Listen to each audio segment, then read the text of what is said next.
Alors oui, c'est la nature. Non, ce n'est pas sale. Mais clairement, dans un musée, on ne s'attend pas forcément à être déstabilisé. Il y a un côté très coquin, on va pas se mentir. Rassurez-vous, rien de vulgaire. Mais les moulages agrandis du double pénis de la vipère ou la verge épineuse du scarabée nous font découvrir une sexualité animale qu'on n'imaginait pas. Très ludique, très ludique. Je ne soupçonnais pas toutes ces particularités morphologiques. C'est assez surprenant, surtout sur la sexualité des plantes.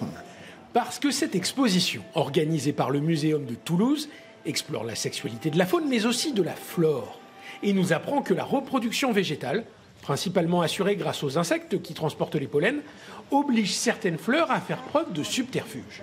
Vous avez des orchidées qui sont capables d'émettre des phéromones qui vont mimer les odeurs des femelles d'abeilles, par exemple. Et donc les mâles vont être leurrés, bernés, et vont croire copuler avec leurs femelles alors qu'ils viennent polliniser la fleur. Une tromperie, dont les animaux sont également familiers. Chez les canards, par exemple. La canne choisit. Le canard, il a son petit pénis en tire-mouchon, il est tout content de l'introduire dans le cloaque de la canne, sauf qu'elle, elle a une stratégie, c'est qu'elle ne laisse aller à l'endroit qui permet la reproduction que le mâle qui l'intéresse. Pour tous les autres, elle les dévie dans un cul-de-sac qui fait qu'il peut jouer dans son coin tranquille, mais finalement, ce ne sera pas lui le père des petits canetons.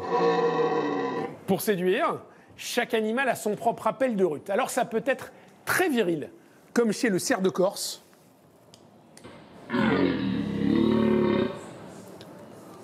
ou vraiment effrayant, comme chez le wapiti. Parce que oui, le sexe bestial peut faire peur. Surtout si vous comparez la taille d'un os pénien de morse avec celui du castor. Mais c'est surtout la valeur scientifique de cette exposition qui fait sa réussite. Et heureusement, il est recommandé d'en rire.